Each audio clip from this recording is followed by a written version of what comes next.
नमस्कार, उदय India district में स्वागत है आपका। मैं हूं अंशुमान आनंद। और आपने देखा होगा कि 5 राज्यों के विधानसभा चुनाव परिणामों की घोषणा हो गई है। 3 राज्यों में भाजपा ने अपना परचम लहरा दिया है और अब तैयारी है 2024 की, यानी अगले लोकसभा चुनाव की। लेकिन इस अगले चुनाव में एक बड़ी समस्या ये है कि हिंदी पट्टी के खास तौर पे आप उत्तर भारत के और पूर्वी भारत के कुछ राज्यों की बात करें तो यहाँ पश्चिम बंगाल, उड़ीसा, झारखंड, बिहार जैसे कई राज्यों में बरसों से ऐसी सरकारें जमी हुई हैं जो कि भाजपा विरोधी हैं और क्षेत्रीय दलों की सरकारें हैं, जिसमें से एक प्रमुख राज्य है उड़ीसा। और हमें बहुत खुशी है कि उड़ीसा भाजपा के एक बेहद वरिष्ठ नेता पृथ्वीराज हरिचंदन जी हमारे साथ मौजूद हैं। आपका बहुत बहुत स्वागत है सर। उड़ीसा में हम देखते हैं कि भाजपा और बीजेडी यानी कि बीजेपी जनता दल दोनों का फ्रेंडली फाइट होती रहती है। क्या 24 में भी यही सिलसिला चलता रहेगा? देखिए, फ्रेंडली फाइट का जो परसेप्शन वो मीडिया का परसेप्शन है। मीडिया बोलता है कि फ्रेंडली फाइट होता है। फाइट जब पॉलिटिकल फाइट्स होता है, जब सरकार के विरोध में, जो भ्रष्टाचार के विरोध में हो, सरकार का नाकामी के विरोध में हो, जो कुछ भी होता है इसमें फ्रेंडली कुछ नहीं होता है। मतलब प्रदेश का हित के लिए भाजपा लड़ाई जारी रखता है और वो मतलब कंटिन्यूअस प्रोसेस में अभी 2000 से लीजिए 2000 से 2023 तक अंत में आ गया ये साल, ये तक एक सरकार नवीन पटनायक के नेतृत्व में चल रहा है। 9 साल इसमें से एक अलायंस गवर्नमेंट था, भाजपा और बीजू जनता दल का अलायंस गवर्नमेंट था।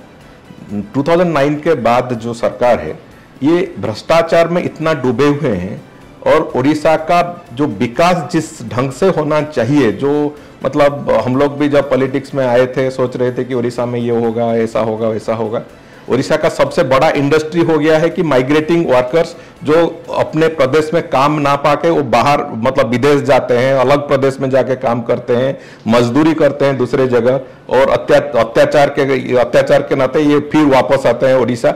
ऐसा एक सिचुएशन हो गया कि ये जो इसमें उड़ीसा में उसको बोलते हैं दादन श्रमिक।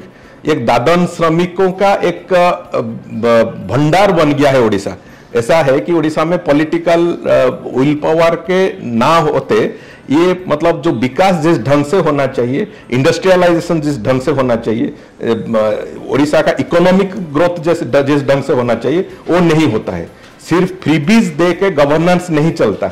इसीलिए एक सिचुएशन है, इसके खिलाफ भाजपा लड़ाई जारी रखता है और जारी रखेगा भी आगे। की बात इसलिए की थी कि जब भी केंद्र में भाजपा सरकार किसी फैसलों में फंसती है तो नवीन बाबू को याद करती है।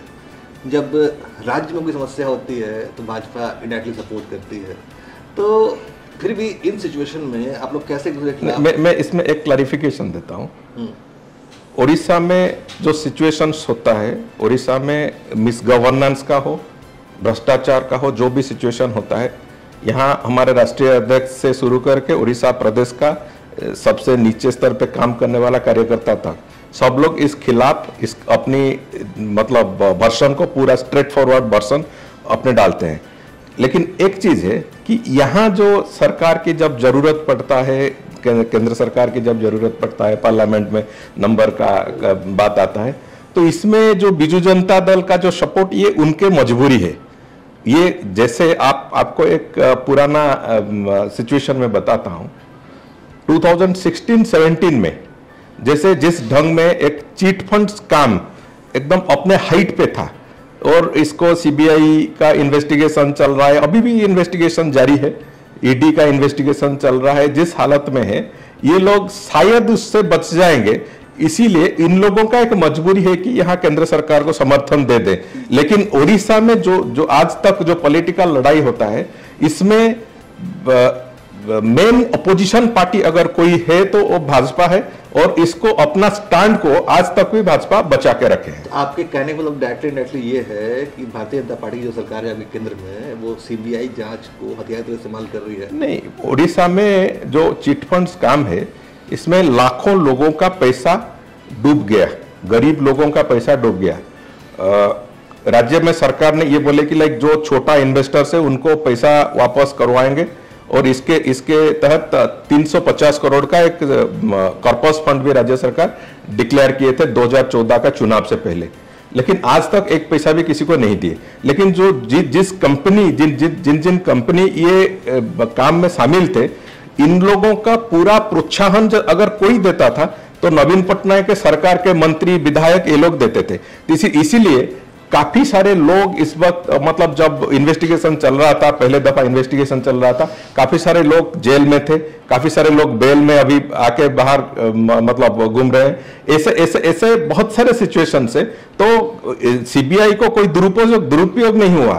सीबीआई अपना इन्वेस्टिगेशन जो कर रहा है, ये डर इन लोगों के मन में खौफ पैदा किया है। महोदय, आप बिल्कुल सही कह रहे हैं, लेकिन ठीक ऐसा ही मामला पश्चिम बंगाल में था, शारदा चिटफंड घोटाला स्कैम हुआ था, कई मंत्री जेल गए, कई लोग ममता बनर्जी और के खिलाफ बहुत भारी संघर्ष चला, बयानबाजी हुई। ऐसा सीन उड़ीसा में दिखाई नहीं दिया, ऐसा क्यों?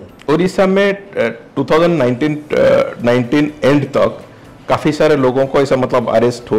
एक चीज इसमें वेस्ट बंगाल और उड़ीसा में एक डिफरेंस है जो इन्वेस्टिगेशन प्रोसेस में, ये भी सबका सामने आना चाहिए। जब ये सिचुएशन शुरू हुआ 2014 के बाद, ये सिचुएशन जब शुरू हुआ तब राज्य सरकार ने ये निष्पत्ति ली कि क्राइम ब्रांच, स्टेट का क्राइम ब्रांच इसका इन्वेस्टिगेशन करे। तो जितना भी डॉक्यूमेंटेशंस था, जितना भी मतलब एविडेंसेस था, ये एंटायर चीजों को जितना भी टेम्पर किया जा सकता है वो क्राइम ब्रांच टेम्पर किया।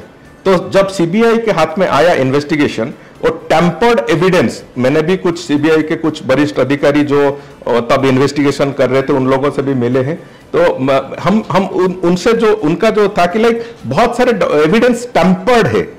एक टेम्पर्ड एविडेंस को लेके जितना भी प्रोग्रेस करना था, जितना जल्दी प्रोग्रेस करना था, वो हो नहीं पाया। लेकिन अभी भी इन्वेस्टिगेशन जारी है। हम तो ये विश्वास तो रखते हैं कि आज नहीं तो कल जो गरीब लोगों का पैसा को हड़प किया है उसको कभी ना कभी दंड तो मिलेगा। ये भगवान का न्याय है। जी बिल्कुल, मान गए आपकी बात, इस मामले में न्याय होगा। अब बात रुख करते हैं उड़ीसा की इंटरनल पॉलिटिक्स की तरफ। हम उड़ीसा में देख रहे हैं वैक्यूम सा क्रिएट हो रहा है। मुख्यमंत्री नवीन पटनायक जो है लगभग इनएक्टिव हो चुके हैं। उनके पर्सनल सेक्रेटरी रहे मिस्टर पांडियन, वो रिजाइन करके अब सत्ता में आने की ख्वाहिश सपना देख रहे हैं। लेकिन दुनिया जानती है कि नवीन पटनायक के नहीं रहने के बाद, मतलब सत्ता में नहीं रहने के बाद एक वैक्यूम क्रिएट होगा। तो आपकी पार्टी यानी भारतीय जनता पार्टी उस वैक्यूम को फिल करने के लिए, वैक्यूम भरने के लिए क्या स्ट्रेटजी अपना रही है, क्या रणनीति अपना रही है? क्योंकि ऐसा मौका दोबारा मिलेगा नहीं आपको कभी। देखिए, उड़ीसा में अभी जो सिचुएशन है आज के दिन पे, एंटी इनकम्बेंसी अपनी हाईएस्ट लेवल पे है। मैंने सरकार का चेंज ऑफ गवर्नमेंट मैंने देखा है। 1990 में जब कांग्रेस का सरकार गया और बिजू पटनायक जी सरकार में आए, मुख्यमंत्री बने, और दोबारा फिर 95 में बिजू पटनायक जी का सरकार गया और जानकी वल्लभ पटनायक जी का सरकार आया। तो ये दोनों सिचुएशन अगर देखेंगे, लोगों का मूड देखेंगे, तो जो जैसे जिस ढंग पे, जिस वॉल्यूम के, जिस इंटेंसिटी पे था एंटी इनकम्बेंसी, आज उड़ीसा में वही सिचुएशन दिख रहा है। वही सिचुएशन एग्जैक्टली वही सिचुएशन दिख रहा है उड़ीसा में। तो आज ये एक मतलब मेरा कोई मैं प्रेडिक्शन नहीं कर रहा हूं, लेकिन ये तो चीज तय है कि आने वाला सरकार डेफिनेटली बिजू जनता दल नहीं है, ये भारतीय जनता पार्टी है। Bharatiya Janata party main opposition है। लोगों का विश्वास है भारतीय जनता पार्टी के ऊपर, लोगों का विश्वास है प्रधानमंत्री नरेंद्र मोदी जी के ऊपर। तो भारतीय जनता पार्टी डेफिनेटली 2024 में सरकार लेके उड़ीसा में आ रहा है। देखिए, राजनीतिक युद्ध है और युद्ध में जितना आप स्वयं को जानते हैं उससे ज़्यादा जरूरी होता है अपने दुश्मन को जानना। नवीन पटनायक लगातार कई बार सरकार बना चुके हैं। क्या आप बता सकते हैं कि नवीन पटनायक की ऐसी कौन सी खासियत है जिसकी वजह से इतने बार सीएम बन पाए? देखिए, उड़ीसा में 2014 और 2019 इलेक्शन, 2009 का जो चुनाव है, ये तब से 2009, 2014, 2019 तीन चुनाव ये लोग अकेले अपने बलबूते पे लड़े। 2009 पे जब अलायंस टूटा, सडनली समथिंग हैपेंड। तो क्या हुआ, भाजपा भी इतना प्रिपेयर नहीं था चुनाव लड़ने के लिए। अकेले जाके चुनाव लड़ना, ये सब पूरा 147 सीट्स में अपना चुनावी स्थिति जाहिर करना, ये तब तक भाजपा भी प्रिपेयर नहीं था। ये इसको छोड़ के अगर 2014 और 2019 के बारे में देखेंगे, 2014 में कुछ झूठा प्रॉमिस करके ये लोग सरकार में आए।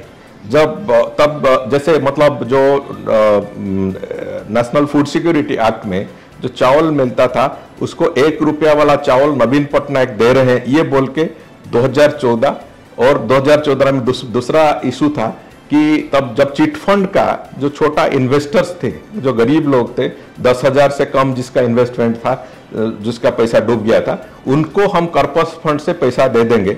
ये दोनों मुद्दे पे सरकार में आए थे, जो बाद में चावल तो मिल रहा था, चावल तो केंद्र सरकार का मैक्सिमम सब्सिडी केंद्र सरकार का था, लेकिन वो जो कॉर्पस फंड वाला चीज ये पूरा झूठा साब्यस्त हुआ और लोगों के बीच में ये भी आया।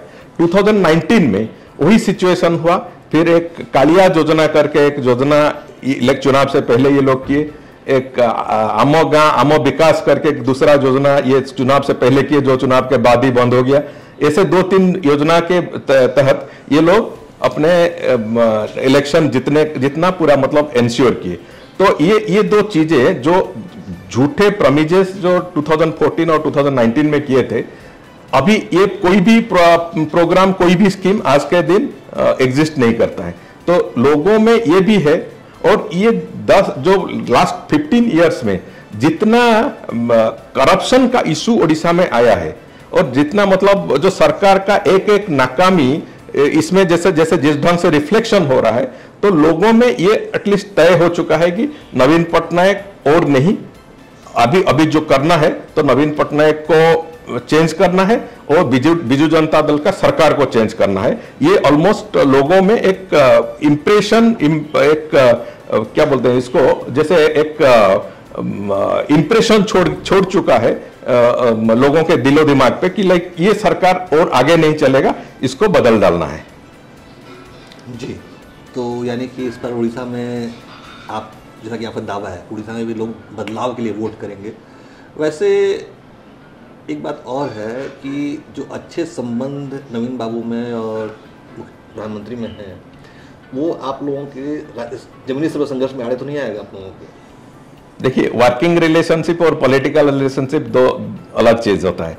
राष्ट्र जो जैसे प्रधानमंत्री जी ने बताए थे पहले दिन से, तो 2014 के बाद, कि विकास के रास्ते कोई भी अड़चन नहीं आना चाहिए। तो इसीलिए उड़ीसा के विकास के लिए, उड़ीसा का डेवलपमेंट के लिए, उड़ीसा का ग्रोथ के लिए अगर कुछ सामने आता है तो इसमें डेफिनेटली प्रधानमंत्री जी का एक दूसरा मतलब जैसे दूसरा रूप इसमें रहेगा। और जब एक पॉलिटिकल फाइट आएगा, इसमें डेफिनेटली पार्टी अपने बलबूते पर सरकार लाने की जो ताकत दिखाना है, वो ताकत भी सरकार दिखाएंगे, और प्रधानमंत्री जी भी इसमें डेफिनेटली इसमें अपनी ताकत का प्रदर्शन करेंगे। बहुत खूब। हम उम्मीद करते हैं कि जैसे 3 राज्यों में भाजपा की सरकार बनी है, वैसे ही उड़ीसा में भी इस बार आपकी पार्टी की सरकार बने, और शायद उड़ीसा की जनता इस बदलाव के लिए वोट करे इस बार। वैसे ये वक्त ही बताएगा और चुनाव परिणाम ही बताएंगे। अभी के लिए बहुत बहुत धन्यवाद। Thank you.